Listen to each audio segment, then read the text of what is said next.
After the discussion of the cost of acquisition, today we will discuss the cost of improvement. हम अपना master chart check कर लेते हैं.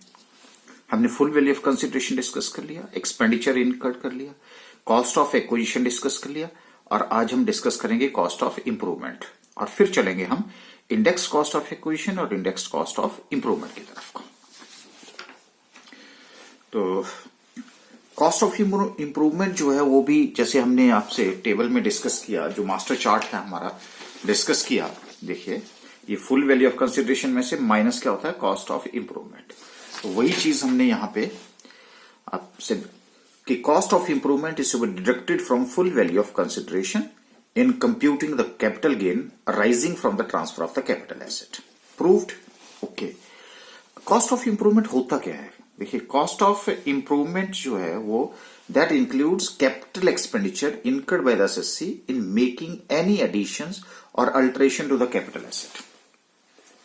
जो capital asset आपने या तो अक्वायर कर ली है, परचेज कर ली है, वट एवर इट इज, उसमें अगर आप एक तरह से कैपिटल नेचर का एक्सपेंडिचर करके उसमें एडिशन और अल्टरेशन करते हैं तो हम उसी को कॉस्ट ऑफ इंप्रूवमेंट बोलेंगे. राइट. ओके. लेकिन अब यहां पे जो नेचर ऑफ कैपिटल एसेट है और कॉस्ट ऑफ इंप्रूवमेंट है उसके बारे में जो एग्जामिनर आपको थोड़ा सा परेशान करता है उस पॉइंट ऑफ व्यू से हम आपसे डिस्कस कर लेते हैं. If there is a goodwill of a business, right to manufacture है, अगर produce any right to produce any article और थिंग और right to carry on any business और प्रोफेशन, सब क्या है इस तरह से. एक तरह से पेटेंट राइट, कॉपीराइट की बात हो रही है और गुडविल ऑफ द बिजनेस. वहां पे जो कॉस्ट ऑफ इंप्रूवमेंट होगा वो नील होगा. अब एग्जामिनर आपको क्या करेगा, परेशान करेगा. वहां पे कुछ एक वैसे दे देगा जी, कॉस्ट ऑफ इंप्रूवमेंट गुडविल के लिए इतना किया. तो आप बस इनको ध्यान रखिए. एक तो हमारे पास गुडविल है, एक राइट टू मैन्युफैक्चर है, राइट टू प्रोड्यूस है और right to carry on any business और प्रोफेशन है. राइट. तो वहां पे कॉस्ट ऑफ इंप्रूवमेंट आपका नील होगा. लेकिन in relation to any other capital asset, in relation to any other capital asset, all capital expenditure incurred in making addition or alteration to the capital asset on or after 1st April 2001. ये important point है, बहुत important point. 1/4/2001 के बाद की ही addition और alteration को जो है वो कॉस्ट ऑफ इंप्रूवमेंट में इंक्लूड करना है. 2001 से पहले अगर आपने खर्चा किया है दैट इज नॉट टेकन. लेकिन किसके द्वारा? Bye the SSC after it became his property. जो इस टाइम हमारे पास एसएससी है, प्रॉपर्टी उसका ऑनर बनने के बाद, उस प्रॉपर्टी को एक्वायर करने के बाद अगर उसने कैपिटल एक्सपेंडिचर इनकर कर दिया उसकी एडिशन और अल्टरेशन के ऊपर, तो हम उसको उस कॉस्ट को जो है वो कॉस्ट ऑफ इंप्रूवमेंट मानेंगे. या बाय द प्रीवियस ऑनर. अब आपको you know better, previous owner का मतलब ये नहीं होता कि इमीडिएटली प्रीवियस ऑनर. हमने डिटेल में आपसे बात करी थी. अगर किसी को क्लियर नहीं है तो पिछला वीडियो देख सकता है. In case where the SSC acquired the property by special mode. किस केस में होगा? Special mode. कौन सा सेक्शन है जी? अंडर सेक्शन 49 सबसेक्शन 1 होता है स्पेशल मोड. अगर नहीं है क्लियर तो पीछे वाले वीडियो में हमने प्रीवियस ऑनर के बारे में और स्पेशल मोड ऑफ ट्रांसफर के बारे में हमने डिटेल में डिस्कशन करी है. सो बाय द या तो प्रीवियस ऑनर के द्वारा या फिर एसएससी के द्वारा. लेकिन प्रीवियस ऑनर के द्वारा तभी होगा if the asset is acquired under special mode. तो अगर मैं इन नटशेल बोलूं, जो आपने हमेशा माइंड में रखना है, any expenditure as cost of improvement, any expenditure as cost of improvement incurred before 1st April 2001 is not taken into account. ये मैं आपको स्टार लगा रहा हूं. तो दिस इज इंपॉर्टेंट. यही जो की टर्म्स हैं जो न्यूमेरिकल में मैं आपको जो की पॉइंट्स होते हैं ना, वो क्योंकि एग्जामिनर का फोकस वहीं पे होता है, वहीं से वो आपको जो है परेशान करेगा. So any expenditure that is deductible in computing the income chargeable under the head income from house property or profit and gains from business profession or income from other sources is not included in the cost of improvement. अब examiner का attack यहां पे भी होगा। मान लो आपने कोई ऐसा एक्सपेंडिचर है जिसका फायदा आपने कहां ले लिया, हाउस प्रॉपर्टी में, जिसका फायदा आपको प्रॉफिट एंड गेन्स में, इनकम फ्रॉम अदर सोर्सेज है, तो वो जो कॉस्ट ऑफ इंप्रूवमेंट है उसका फायदा आप दो जगह नहीं ले सकते, इसलिए वो कैपिटल गेन में जो है, कैपिटल गेन में उसका पार्ट नहीं होगा। तो ये मैं दूसरा आपको जो की पॉइंट है जो आपको एग्जामिनर तंग करेगा वो ये पॉइंट है। Is it clear? तो cost of improvement is clear. तो अब मेरे पास क्या है, कॉस्ट ऑफ एक्विजिशन और कॉस्ट ऑफ इंप्रूवमेंट जो है वो अब आपको दोनों पॉइंट जो है वो क्लियर हो गए।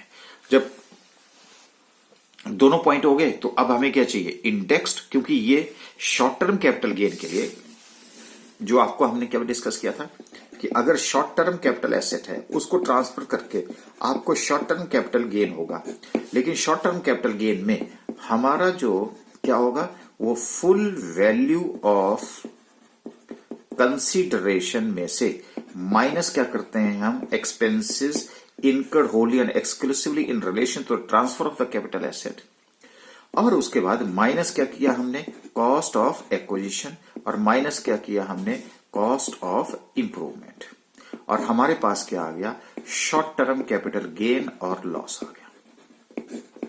और शॉर्ट टर्म और लॉन्ग टर्म कोई बात नहीं, मैं नेक्स्ट उसमें आपको वो भी बता दूंगा, उसका रिवीजन भी करा दूंगा। लेकिन अगर मान लीजिए कि जो आपकी कैपिटल एसेट है वो है लॉन्ग टर्म कैपिटल एसेट, अगर लॉन्ग टर्म कैपिटल एसेट है तो वहां हमने क्या कहा था, कॉस्ट ऑफ एक्विजिशन नहीं, index cost of acquisition, cost of improvement नहीं, इंडेक्स कॉस्ट ऑफ इंप्रूवमेंट जो है वो माइनस होगा, और शॉर्ट टर्म नहीं, वहां लॉन्ग टर्म कैपिटल गेन और लॉस होगा। तो इसका मतलब है कि मेरे पास अब कॉस्ट ऑफ एक्विजिशन आती है, मेरे पास है, कैसे कैलकुलेट करते हैं, कॉस्ट ऑफ एक्विजिशन की मेरी नॉलेज है, तो मैं सीधा क्या करूंगा, उसकी इंडेक्सिंग कैसे करते हैं वो सीखूंगा मैं। तो this is only applicable in case of the long term capital asset, right? Okay, तो नेक्स्ट हमारे पास आ जाता है जी कि indexed cost of acquisition and improvement under section 48 subsection 3 के अंदर जो है हमारे पास ये index cost of acquisition and improvement. देखिए, अब इससे पहले कि हम इंडेक्सेशन डिस्कस करें कि होता क्या है, हम पहले इसके बैकग्राउंड की बात करते हैं जो अभी हमने आपसे शेयर किया। फिर भी मान लीजिए कि यू आर एसएससी और 2001-2002 में आपने एक एसेट जो है वो 1 लाख रुपए में परचेज करी, तो उसी को मैं क्या बोलूंगा, कॉस्ट ऑफ एक्विजिशन, राइट? और मान लो कि उसी साल में कुछ टाइम पीरियड के बाद उसको खरीदने के बाद आपने 50,000 रुपए में आपने क्या किया, एक लैंड खरीदी। अब लैंड के ऊपर जो थी वो उबड़ खाबड़ थी, उसकी लेवलिंग करा दी, और वो भी 2001-2002 में, तो वो वाला खर्चा भी आपने कर दिया। अगर खर्चिया कर दिया तो उसके ऊपर आपने 50,000 रुपए कॉस्ट कर दी। तो बताओ, कैपिटल एक्सपेंडिचर हुआ अल्टरेशन एंड एडिशन के लिए, तो मैंने लेवलिंग करके उसका यूज बढ़ जाएगा, तो उसको मैं क्या बोलूंगा, कॉस्ट ऑफ इंप्रूवमेंट बोलूंगा।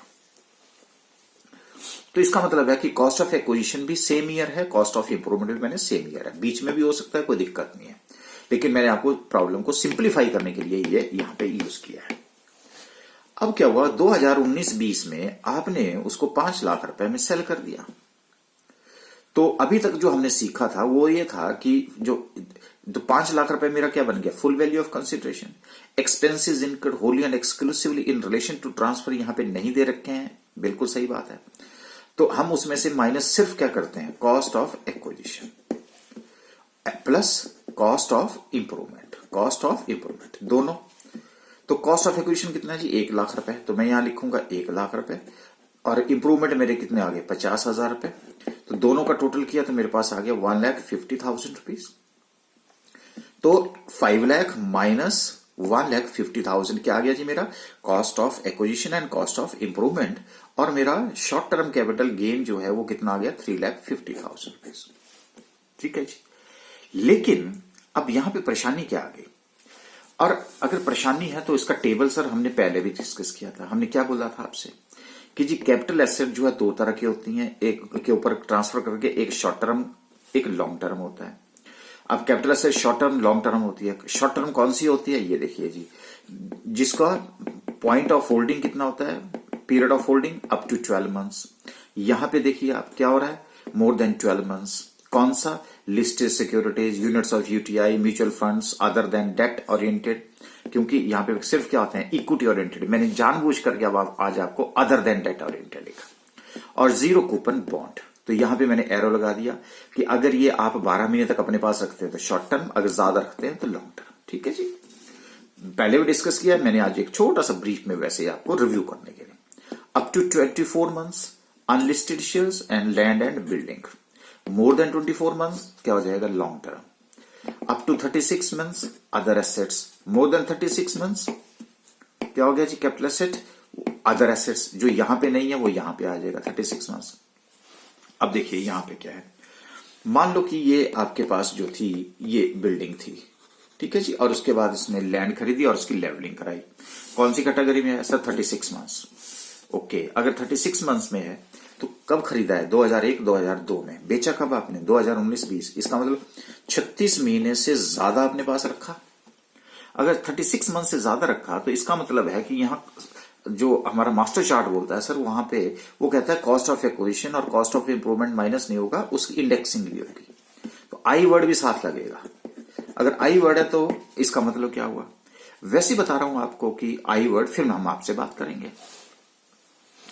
देखिए गवर्नमेंट ने क्या किया है कि इंडेक्स बना के रखा है, और इंडेक्स में उसने ये बोला कि जो मैं एग्जैक्ट नहीं ले रहा हूं, मैं जस्ट एक राउंड फिगर में आपको एक इमेजिनरी क्वेश्चन बता रहा हूं कि 2001-2002 में जो इंडेक्स है उसकी जो वैल्यू है वो 150 है और 19-20 में उसकी वैल्यू 300 है। वैसे अलग है, मैंने जस्ट एक कैलकुलेशन पॉइंट ऑफ व्यू से आपको जस्ट कंसेप्ट के बारे में समझाने के लिए मैंने बात करी। ओके, तो वो क्या कहता है कि ये इंडेक्सिंग क्या बोलती है। देखिए इंडेक्सिंग ये क्यों किया जाता है, बिल्कुल आगे डिटेल में बात करेंगे, पहले मैं एक कॉमन मैन की लैंग्वेज में बात करता हूं। वो कहता है कि एक आपके पास होता है बेस ईयर, ठीक है जी, और बेस ईयर में हम इंडेक्स नंबर में जो हमने पढ़ा है वहां पे 100 मानते हैं जी उसको।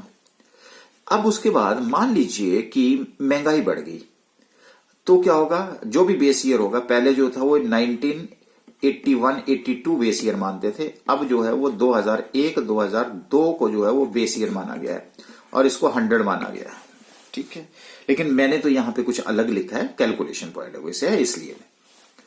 अच्छा, अब क्या हुआ कि मान लो 2001-2002 में महंगाई होगी 100।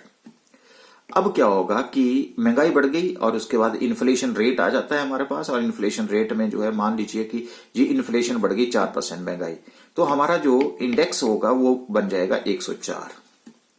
अब नेक्स्ट ईयर मान लीजिए कि उसने बोला 5% बढ़ गई तो ये बन जाएगा 109। फिर उसके बाद मान लीजिए उसने बोला 6%, 115। इस तरह से क्या है वो बढ़ता रहेगा और अल्टीमेटली मान लीजिए कि आजकल 2020-21 में हो सकता है वो कि 301 हो। यानी कि जो आइटम आपने 100 रुपए में खरीदी थी वो आज आइटम आपको कितने में मिलेगी, 301 रुपए में मिलेगी, राइट। अच्छा, तो कहता है कि ये जो इंडेक्स है ये कौन बनाता है, ये गवर्नमेंट बनाती है और सेंट्रल गवर्नमेंट ऑफिशियल गजेट में इसको नोटिफाई करती है। तो मान लेता हूं कि 2001-2000 में मान लो उस इंडेक्स ने जो वैल्यू बताई आपको ये दिया होगा, या हमारे पास टेबल होता है और टेबल से ये वैल्यू मिल जाती है। उसने बोला ये वैल्यू है 150 रुपए, यहां वैल्यू है 300 रुपए। तो उसने बोला कि ये कहां की जस्टिफिकेशन है कि आपने 2001-2 के बाद जो है क्या है इसकी कीमत नहीं बढ़ी, बड़ी होगी। अगर मान लो ये 3 टाइम बड़ी होगी तो कहता 3 लाख के करीब तो होगा, तो इससे तो आपको नुकसान हो रहा है, राइट। क्योंकि नुकसान क्या हो रहा है, आप 5 लाख में से सिर्फ 1.5 लाख रुपए माइनस कर रहे हो, 3,50,000 के ऊपर कैपिटल गेन है, उसके ऊपर आपको टैक्स देना पड़ेगा। तो इसलिए इसकी कहता आपको इंडेक्सिंग करनी पड़ेगी। तो इंडेक्सिंग कैसे करते हैं, लो जी 1,50,000 रुपए आपका कॉस्ट ऑफ एक्विजिशन आ गया, और इंडेक्सिंग करने के लिए वो होगा कि वो इंडेक्स जिस ईयर में आपने उस एसेट को सेल किया, तो उस साल का इंडेक्स जो है मान लो यहां कितना है 300 रुपए, और वो इंडेक्स जिस साल में आपने एसेट को एक्वायर किया या इंप्रूवमेंट करी, और ये दोनों एक ही साल में, इसलिए मैंने 150 लिख दिया, ये 150 रुपए। तो ये टोटल कितना हो गया 3 लाख रुपए। वो कहता है कि भैया जो आपने आइटम 1 लाख रुपए में उस टाइम खरीदी थी, अगर आज आप मार्केट में खरीदने जाओगे तो आपको 3 लाख रुपए देने पड़ेंगे। इसलिए आप 1 लाख रुपए माइनस मत करो, सॉरी 1.5 लाख रुपए माइनस मत करो, आप 3 लाख करो। तो जो आइटम आपने उस टाइम 1.5 लाख रुपए खर्च किया था, उसके ऊपर आज आपको 3 लाख रुपए खर्च करने पड़ेंगे। तो उसने बोला इंडेक्सिंग करके हमारे पास वैल्यू कितनी आ गई 3 लाख रुपए। तो फुल वैल्यू ऑफ कंसिडरेशन में से इंडेक्स कॉस्ट ऑफ एक्विजिशन मैंने माइनस कर दिया, कितना हो गया जी 3 लाख रुपए। तो मेरे पास लॉन्ग टर्म कैपिटल गेन कितना हो गया 2 लाख रुपए। अब बताओ जी किसमें फायदा है, अगर 3,50,000 के ऊपर दोगे कि टैक्स 2 लाख रुपए पे देना पड़ेगा? सर 2 लाख रुपए के ऊपर फायदा होगा हमें। तो बताओ यहां 1.5 लाख माइनस होगा कि 3 लाख होगा? सर 3 लाख रुपए का। तो फायदे वाला बात है कि नहीं? इंडेक्सिंग करके फायदे वाली बात है कि नहीं? आपकी जो कॉस्ट ऑफ एक्विजिशन होती है वो बढ़ जाती है कि नहीं? कॉस्ट ऑफ इंप्रूवमेंट आपकी बढ़ती है कि नहीं बढ़ती? बढ़ती है ना। तो ये एक कंसेप्ट है इंडेक्सिंग का। तो इंडेक्सिंग कब करते हैं हम? जब हमारे पास क्या होता है जी लॉन्ग टर्म, शॉर्ट टर्म के ऊपर हमारी इंडेक्सिंग नहीं होती। चलिए जी, तो व्हाट इज इंडेक्सेशन वो हम बात करते हैं। तो मैंने जो अभी आपको कंसेप्ट बताया उसी को मैंने यहां पे थोड़ा सा ब्लैक एंड व्हाइट में कन्वर्ट करने की कोशिश कर दी है। क्या आप देखिए, कंपेयर करिए। You are allowed by law to inflate the cost of your asset by a government notified inflation factor. बताओ पहले आप कितना ले रहे थे 1,50,000, सरकार ने बोला नहीं 1,50,000 नहीं, आप इसको इन्फ्लेट करो, बढ़ाओ इसको। और किससे? इन्फ्लेशन फैक्टर से। Asset by a government notified inflation factor. और वो जो इन्फ्लेशन फैक्टर है वो कौन सा है? उसने बोला this factor is called CII. CII का मतलब कॉस्ट ऑफ इन्फ्लेशन इंडेक्स बोलते हैं इसको। अब आपने भूलना नहीं है, cost of inflation index CII, क्योंकि हम तो शॉर्ट में बोलेंगे सीआईआई। तो क्या हुआ जी, अब आपने 1,50,000 मर्जी से थोड़ी बढ़ा दोगे, नहीं। तो मर्जी से बढ़ाने के लिए गवर्नमेंट ने एक नोटिफिकेशन किया जिसको बोलते हैं इन्फ्लेशन फैक्टर, और उस इन्फ्लेशन फैक्टर का नाम क्या है? CII, from which the word indexation has been derived. Cost of inflation index, उसी से हमने ये वर्ड डिराइव किया है इंडेक्सेशन। ओके, तो आप देखिए, अब जैसे ये 150 है और ये 300, ये कहां से लिए मैंने? सीआईआई से। तो अब मैं आपको लिख सकता हूं CII cost of inflation index में इसकी जो वैल्यू है वो कितनी है। ठीक है, अच्छा। अब जो the inflation index is used to artificially inflate your asset price. लो जी, आर्टिफिशियली किया, आपके पास तो एक्चुअल कितना था 1,50,000 रुपए, हमने इसको कितना बढ़ा दिया? 3 लाख बढ़ा दिया। कैसे बढ़ाया? ये फार्मूला लगा करके, और ये फार्मूला क्या है? इंडेक्सेशन। ओके, तो हमने the inflation index is used to artificially inflate your asset price, बढ़ा दिया जी हमने। This helps to counter erosion of the value in the price of an asset naturally. अब 1 लाख कहां 3 लाख इरोशन हुआ, and brings the value of an asset at par. हमने क्या किया? आज उसका प्राइस कितना है उसके बराबर लेके आए ना। So with prevailing market price. लो जी, वही तो हमने किया यहां पे। So CII is notified by government every year. अब जो गवर्नमेंट ने नोटिफाई करता है मैं थोड़ा सा आपको बता देता हूं। तो ये आ गया जी मेरा सीआईआई, बहुत इंपॉर्टेंट है। What is cost of inflation index? Index as the central government notify in the official gazette. ये सीआईआई ऑफिशियल गजेट में नोटिफाई किया जाता है। मैं आजकल का बता रहा हूं आपको। देखिए 2001-2002 को बेस ईयर माना गया है। अगर किसी की बात पुरानी बुक हुई तो वहां 81-82 होगा, उसको हमने 100 मान लिया है। फिर 2002-2003 का है 105, 34, 109, 45, 1, इस तरह से बीच में मैंने वैसे। और 14-15 का है 240, 254, 264, 272, 280, 289, 30। आजकल कितना चल रहा है? 301। तो एक तो ये आप माइंड में रखिए, ये मान रखिए। और कई बार आपको न्यूमेरिकल में ये वैल्यूज दे रखी होती है, पर आपको पता होना चाहिए ना कि ये क्या चीज है और कैसे इसको लेते हैं, कि किस ईयर का मैंने लेना है, वो भी मैं आपको बताऊंगा। ओके, तो यहां पे क्या है कि इस सीआईआई से, तो ये जो मैंने 150 और 300 इसको सीआईआई में मत ढूंढना, ये मैंने इमेजिनरी फिगर्स ले रखी हैं। ओके, तो अब क्या है मेरा जो सबसे बड़ी बात है, तो इंडेक्स क्या हो गया जी। और मैं इतना आपको बताता हूं, जैसे जैसे मैंने पहले भी बताया आपको कि जैसे जैसे महंगाई बढ़ती है ना, और वो हमारा इन्फ्लेशन इंडेक्स होता है, और इन्फ्लेशन इंडेक्स का कुछ रेशो लेकर के हम गवर्नमेंट जो CII बनाती है और वो हर साल उसको नोटिफाई करती है। So date of transfer of an asset in a financial year will be irrelevant. क्या मतलब हुआ, ये मैं आपसे जो सबसे इंपॉर्टेंट पॉइंट है जो कि कभी आपको किताबों में नहीं मिलेगा वो मैं आपसे शेयर करना चाहता हूं। क्या मतलब हुआ, अब मान लेते हैं कि कोई एसेट है,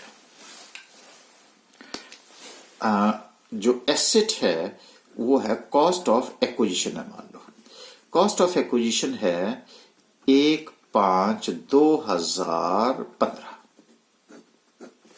ठीक है जी। तो एक ये है, एक है कॉस्ट ऑफ इंप्रूवमेंट जो है इसमें कर दी गई 31 मार्च 2015। मान लेते हैं कि सेल कर दी गई 1/4/2020 को। अब मुझे आप बताओ कि इसमें किस ईयर का CII लगेगा, इसमें किस ईयर का CII लगेगा, इसमें किस ईयर का CII लगेगा, ये बताना है मुझे। तो जो यहां पे CII लगेगा वो मैं अब आपको बता देता हूं।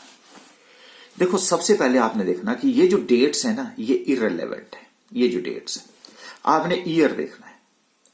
अब इस ईयर में आप देखिए कि अप्रैल कब आएगा, इस प्रीवियस ईयर में अप्रैल कब आएगा। अब ये प्रीवियस ईयर कौन सा है, 2015-16 है, ठीक है। अब बताओ जी ये इसमें अप्रैल कब आएगा, इस ईयर में अप्रैल कब आएगा। सर अप्रैल तो आएगा 1/4/2015 को, बिल्कुल सही बात है। अब जब आपने ये डेट निकाल ली ना 1/4/2015, चलो इसमें मैंने निकाल दिया 1/4/2015, ठीक है। आ जाओ यहां पे 31/3/2015 कौन सा प्रीवियस ईयर हुआ सर, 2014-15। इसमें बताना मुझे अप्रैल कब आएगा। सर अप्रैल तो आएगा 1/4/2014 को आएगा, 15 में तो आया नहीं क्योंकि 15 तो 31 मार्च को खत्म हो जाएगा। इसमें बताइए 1/4/2020, सर इसमें तो 1/4/2020 को ही आएगा। तो मैं आपको इसका मतलब है मैं अब फटाफट से बता दूंगा आपको कि किस ईयर का CII लगेगा। तो मैं लिखूंगा यहां 2015-16, यहां लिखूंगा मैं 2014-15 और यहां पे मैं लिखूंगा 2020-21। ये कैसे हुआ, ये जादू बताइए सर। ये तो 31 मार्च था, ये 1/5 था, 1/4 था, ये कैसे हुआ ये बताऊंगा। तो मैं पहले आपको थ्योरी बता देता हूं फिर मैं इसका प्रैक्टिकल करवाता हूं। तो हमने लिखा date of transfer of an asset in a financial year will be irrelevant, ठीक है जी, इग्नोर कर देंगे। इसमें हम क्या मानते हैं, all asset transfer during any financial year deem to be transfer on 1 April. मानते हैं कि वो फाइनेंशियल ईयर जो किसी भी फाइनेंशियल ईयर के 1 अप्रैल को ट्रांसफर होगी, ठीक है। इसलिए cost of acquisition of an asset on any date of the year would be subject to indexation on the basis of CII of 1 April of that year। और कट ऑफ डेट कितनी है 1 April 2001। आइए चलिए इसकी application करते हैं। क्या थी जी एप्लीकेशन, ये थी 1/5 को हमने इग्नोर कर दिया। हमने लिखा कि इसका अप्रैल कब आएगा।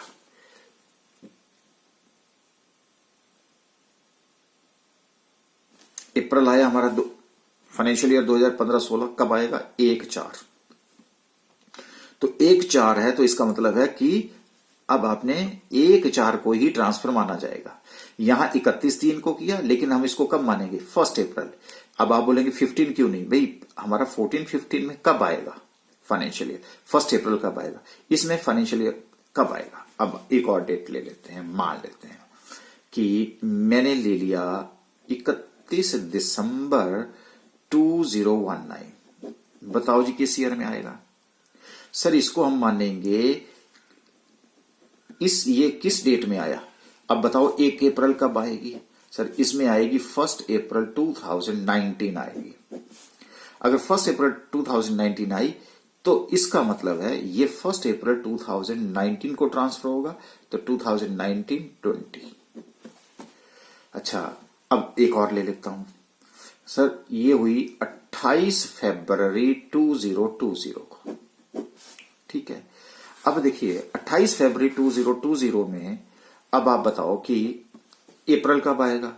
सर इसमें तो 1/4/2019 से लेकर के 31/3/2020 के बीच में 1 अप्रैल जो है वो 2019 को आएगा। अगर ये 2019 को आया तो लो जी, ये कहां पे है, ये 28 फरवरी 2020। इसमें कौन, तो इसको कब मानूंगा, 1 अप्रैल 2019 को ही मानूंगा, इसलिए यहां पे मेरा CIA कौन सा लगेगा, 2019-20 का। हो गई जी प्रैक्टिस, जितनी प्रैक्टिस करेंगे उतना लर्न करेंगे। लॉजिक मैंने आपको बता दिया, और ये आपके पास CII है। तो कई बार आपको ये कंफ्यूजन होता है कि मैं लगाऊं किस ईयर का CII, तो ये कंफ्यूजन आपका खत्म होना चाहिए। और ये 2001 हमारा बेस ईयर है, कट ऑफ डेट है। तो अब चाहे वो कॉस्ट ऑफ एक्विजिशन है, कॉस्ट ऑफ इंप्रूवमेंट है, या फुल वैल्यू ऑफ कंसीडरेशन है, उसमें आप जो मर्जी अब इंडेक्सिंग जो है वो किस ईयर की इंडेक्सिंग करनी है, now it is clear to you. अब चलिए तो फिर मैकेनिज्म डिस्कस करते हैं कि what is the mechanism for the computing of the index cost of acquisition. तो देखो जी, हमें जो हमने कॉस्ट ऑफ एक्विजिशन डिस्कस कर रखा है बस वही हमारा बेस माना जाएगा, उसी के ऊपर जो है हमारी इंडेक्सिंग होगी। तो how index cost of acquisition and cost of improvement is to be determined in different cases. मैं पहले आपको एक यूनिवर्सल सा केस बता देता हूं। यूनिवर्सल, जब कुछ समझ ना आए तो अप्लाई कर लीजिएगा। Index cost of acquisition is equal to cost of acquisition, जो हमने पहले डिस्कस कर लिया है, वो तो हमने शॉर्ट टर्म के लिए जो आपने किया था वही मेथड लगेंगे, वही सब कुछ लगेगा, इनटू, देखो मैं तो ये टिप्स पे हो जाएगा फिर आपका, CI cost of inflation index for the year in which the asset is transferred. जिस ईयर में, अब आपको याद हो गया अभी मैंने जो आपको बताया, किस ईयर का, जिस ईयर में आपने एसेट को ट्रांसफर किया, यानी कि अगर सेल करेंगे तो सेल, एक्सचेंज है तो एक्सचेंज, उस साल का CII। और अब आपको CIA पता लग गया कि कैसे अप्लाई करना पड़ता है, किस ईयर का अप्लाई करना है, क्योंकि आपके पास तो डेट होगी, डेट इररिलेवेंट है, सबको क्या माना जाता है, 1 अप्रैल, बस वो देख लीजिएगा। Divided by CIA for that year in which the asset is first held by the assessee. Assessee हुआ प्रेजेंट ओनर, और उसके पास कब आई, किस डेट को आई, तो अब डेट देख करके आप वो फाइनेंशियल ईयर मानो, और फाइनेंशियल ईयर में आप क्या देखोगे, 1 अप्रैल देखो, और 1 अप्रैल में देख करके आप CII डिटरमाइन करो। ये भी क्लियर है। और previous year 2001, 2002, whichever is later, जो बाद में है, इन दोनों में से। अब मान लो यहां पे 1998, 99 है, और यहां 2001, 2002 है, तो कौन सी डेट का आ जाएगा, 2001, 2002। अगर मान लो this is first held by the assessee in 2005-6, तो किस ईयर का CIA देखोगे, 5-6 का देखोगे, 1-2 का नहीं देखोगे। तो ये एक मैंने एक यूनिवर्सल सा फार्मूला आपको दिया, लेकिन अब मैं सिचुएशन के अकॉर्डिंगली चलूंगा और इंडेक्सिंग के अकॉर्डिंगली चलूंगा। अल्टीमेटली ये भी यहीं पहुंचेगा। पहली सिचुएशन है asset acquired before 1 April 2001 not under special mode. और स्पेशल मोड आप जानते हैं सेक्शन 49 सबसेक्शन 1, जहां गिफ्ट नहीं है, विल नहीं है, कुछ नहीं है। Asset acquired before 1 April 2001 not under special mode, ठीक है। तो मैं क्या करूंगा, एक्चुअल कॉस्ट और fair market value on 1 April 2001 which ever is more, जो भी ज्यादा होगी, ठीक है, into CIA of that year in which the asset is transferred divided by the CIA of 2001, 2002 या 100। देखो इसमें कोई दिक्कत नहीं होती, दिक्कत इसी में होती है। यहां आपको वैसे तो CIA लिखने की जरूरत नहीं, अगर मैं 100 भी लिख दूं तो भी कोई दिक्कत नहीं है, लेकिन अभी आप लॉन्ग टर्म में जाएंगे इसलिए आपको CIA पता होना चाहिए। अगर आपने एसेट 1/4/2001 से पहले, तो देखो यहां भी मैंने यही बताया, ठीक है, 98, 99 है, तो यहां क्या होगा, 2001, 2000 का CIA कितना होता है, 100 होता है, कट ऑफ इट। अच्छा, दूसरा है asset acquired after 1 April 2001 not under special mode, यही ले रहा हूं मैं भी। तो सिंपल है, एक्चुअल कॉस्ट या फिर मार्केट वैल्यू की जरूरत ही नहीं है, क्योंकि वो लिया ही हमने 2001 से बाद है, into CIA of that year in which the asset is transferred divided by CIA of the year और asset acquired by the assessee. जिस ईयर में एसेट को एक्वायर किया गया उस ईयर का CII, और आपको ये पता है CII कैसे कैलकुलेट किया जाता है। अब जो मैं आपसे, जो कई बार एग्जामिनर आपको तंग करेगा वो इसमें करेगा। Asset acquired after 1 April 2001 under special mode but was acquired by the previous owner before 1 April 2001। आपके पास एसेट आ गई 1/4/2000 के बाद, लेकिन आपने ली है स्पेशल मोड, या तो गिफ्ट मिली, विल मिली, कुछ भी हुआ। लेकिन जब हम प्रीवियस ओनर ढूंढते गए तो वो मिला बिफोर 1 अप्रैल 2001। तो आपने क्या करना है? कुछ नहीं, cost of acquisition to previous owner और fair market value on 1 April 2001 whichever is higher, इन दोनों में से, into CII of that year in which the transfer took place divided by CII of that year in which the asset is first held by the assessee। assessee के पास किस year में अपने पास, अगर उसने 1/4/2001 के बाद आई है, मान लो 2006-07 में आई है तो कोई दिक्कत नहीं है, 6-7 में आपने। अभी एक नई रूलिंग आई है कि नहीं, उस ईयर का CII देखो जिस ईयर में प्रीवियस ओनर के द्वारा जो है first held by the SSC होता है। लेकिन अभी तक हम उस तरफ नहीं जा रहे हैं, हम इसी फार्मूला को अप्लाई कर रहे हैं। अगर आप तीनों फार्मूलों को क्लब भी कर दें तो अल्टीमेटली आपको यही निकल के आएगा, यूनिवर्सल सा। लेकिन अब इसका क्या, एक और मैं आपको, जो अब आपको एग्जामिनर तंग कर सकता है। Benefit of indexation will however not be available in respect of long term capital gain from transfer of bonds और डिवेंचर। ध्यान रखना, बॉन्ड की इंडेक्सिंग नहीं होगी, डिवेंचर की इंडेक्सिंग नहीं होगी, और एग्जामिनर आपको जानबूझ करके डालेगा बॉन्ड और डिवेंचर। वहां सिर्फ आपने इंडेक्स नहीं, वहां कॉस्ट ऑफ एक्विजिशन इंडेक्स होता है, वहां आपको नोट देना पड़ेगा कि द इंडेक्सिंग ऑफ बॉन्ड और डिवेंचर इज नॉट मेड। लेकिन अदर देन कौन कौन से छोड़ करके, एक तो कैपिटल इंडेक्स बॉन्ड उसकी होगी issued by the government and sovereign gold bonds issued by the RBI। तो इनमें कंफ्यूजन है, कई बार आप इन दोनों को देगा वो, तो इसकी नहीं होगी, इसकी होगी। अच्छा, अब आ जाइए the mechanism for computing indexed cost of improvement. Simple है, जिस कॉस्ट ऑफ इंप्रूवमेंट आपके पास है into CII of that year in which the asset is transferred. ठीक है, जिस ईयर में आपने ट्रांसफर करी, डिवाइडेड होगा CII for that year in which the improvement took place. जिस साल की आपने इंप्रूवमेंट करी है उस साल का CII। और CII कैसे लगाते हैं, you know better about this. अब मुझे लगता है कि यहां जो मैंने CII लगाया था, ये फार्मूला जो आपके पास मैंने लगाया, 1,50,000 into CII of that year in which the asset is transferred divided by CII of that year in which the asset is acquired, और इंप्रूवमेंट के लिए मुझे लगाना पड़ा था CII of that year in which the improvement is made। लेकिन हुआ क्या, यहाँ पे एक्विजिशन भी उसी साल हुआ और इंप्रूवमेंट भी उसी साल हुआ, 3-4 महीने का जो फर्क था। इसलिए मैंने दोनों के लिए जो है वो एक ही इंडेक्स लगा दिया और दोनों वैल्यूज को मैंने टोटल कर दिया, इसलिए 3 लाख रुपए की कैलकुलेशन करी। जो आपको कंफ्यूजन था वो अब अंडरस्टैंडिंग के बाद आपको ये भी क्लियर हो गया होगा, राइट। तो ओके, अब चलिए हम अब आपका जो कॉन्फिडेंस है वो बिल्ड करते हैं। लेकिन मुझे लगता है कि आपका जो कॉन्फिडेंस है वो तभी बिल्ड करेंगे हम, सबसे पहले आप इस थ्योरी को अच्छी तरह से समझ लेंगे, अंडरस्टैंड कर लेंगे कि कैसे इंडेक्सिंग की जाती है, इसका मतलब क्या होता है, एवरीथिंग इज क्लियर। फिर मैं इसकी आपको पूरी प्रैक्टिस कराऊंगा, कहां से लेकर के कहां तक। इसलिए आपका कि full value of consideration minus expenditure incurred wholly and exclusively in connection with such transfer, minus जहां पे अगर मैं लॉन्ग टर्म लूंगा तो उससे क्या होगा कि मैं index cost of acquisition less करना होगा, तो कॉस्ट ऑफ एक्विजिशन ऑटोमेटिकली मुझे कैलकुलेट करना पड़ेगा। उसी तरह से अगर मेरे पास इंडेक्स कॉस्ट ऑफ इंप्रूवमेंट होगा तो कॉस्ट ऑफ इंप्रूवमेंट मेरा ऑटोमेटिकली आ जाएगा।